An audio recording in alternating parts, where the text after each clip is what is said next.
Hi, నేను మీ SNR. ఈ శుక్రవారం ఎన్ని సినిమాలు రిలీజ్ అయ్యాయి, అలాగే ఏ సినిమా రివ్యూ చెప్పబోతున్నాను అనేది ఇప్పుడు చెప్తాను. సో దీనికంటే ముందు నవంబర్ 14 ఇప్పుడు ఎందుకు అనుకుంటున్నారా? చిన్న లెక్క ఉంది, చెప్తాను.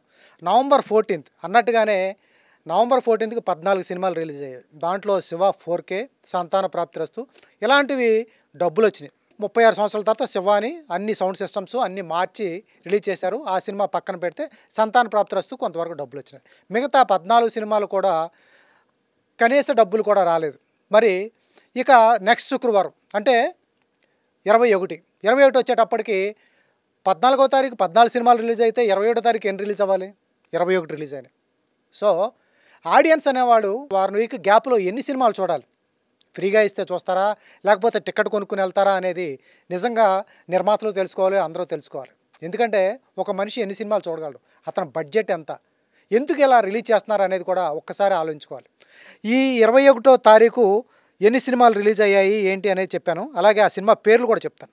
Raju weds Rambai, 12A railway colony, Paanch Minar, Premante, Kalivanam, శ్రీమతి 21F, జనతా బార్, ఇట్లు మీ వెధవ, క్షమాపణ గాథ, Mufti police, mask, happy journey, face 2 fearless English, Kodavasimham release, ప్రేమలో రెండోసారి, D L, 120 Bahadur, hunter 3D ghosts, road to revenge, rental family. అంటే ఈ 21వ తారీఖు కూడా 21 సినిమాలు రిలీజ్ అయినాయి.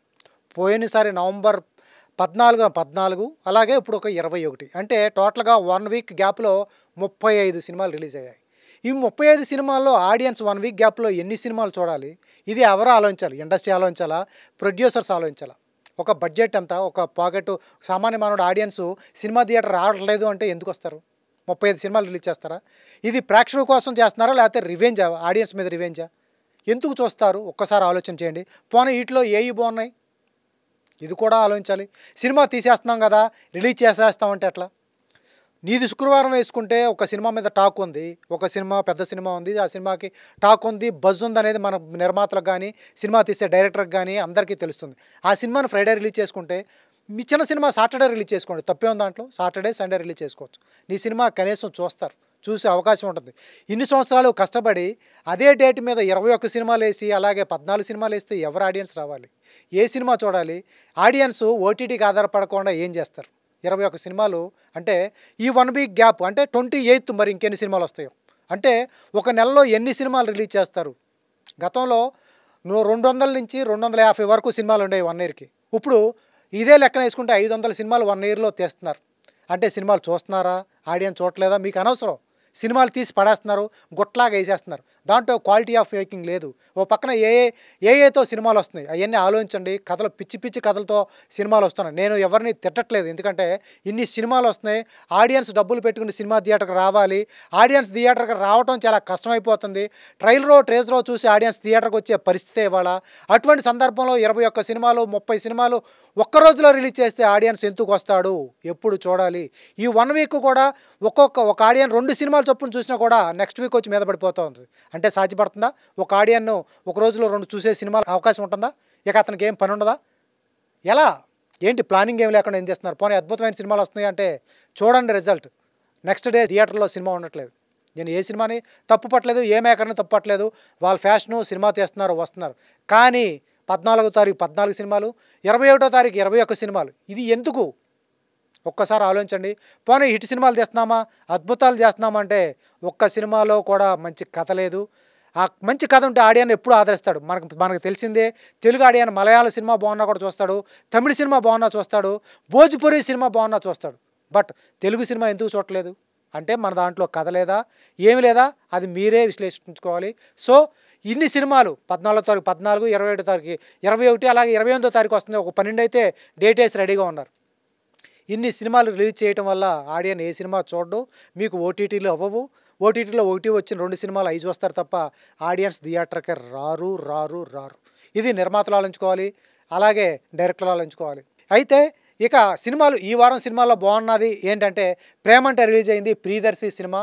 ప్రియదర్శి దయచేసి కొంచెం మంచి స్టోరీలు ఎన్నుకుంటా మంచిది. ప్రియదర్శి మంచి యాక్టర్. గత మూడు సినిమాల నుంచి కూడా అతనికి ఫ్లాప్లు వస్తూనే ఉన్నాయి.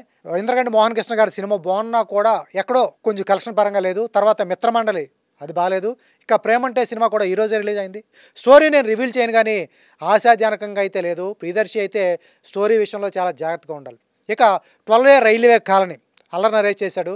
ఈ సినిమా కూడా ఫస్ట్ హాఫ్ అంటే ఇంటర్వెల్ బ్యాంక్ కోసం సెకండ్ హాఫ్ మొత్తం చూడాల్సి వస్తుంది. అంటే ఒక సీన్ ఇంటర్వెల్లో పెట్టారని ఇంటర్వెల్ మొత్తం అంటే గంట సేపు మీ సినిమాని భరించాలి. ఇది ఎవరు ఆలోచించాలి? ఆడియన్స్కి అంత పేషెన్స్ ఉందా ఇవాళ? ఏదో సెకండ్ హాఫ్ కొంచెం పర్లేదు అనిపించినా కూడా ఇది కూడా అల్లరి నరేష్ చేయాల్సిన సినిమా కాదని చెప్పాలి. ఇక రాజు వెడ్స్ రాంబాయ్ ఈ సినిమా గురించి అందరూ చెప్పుకుంటున్నారు. ఈ సినిమా మీద బజ్ ఉంది. ఆల్రెడీ పాట కూడా ఒక పాట రాజు రాంబాయ్లో పాట హిట్ అయింది. బ్యాక్గ్రౌండ్ స్కోర్ బాగుంది.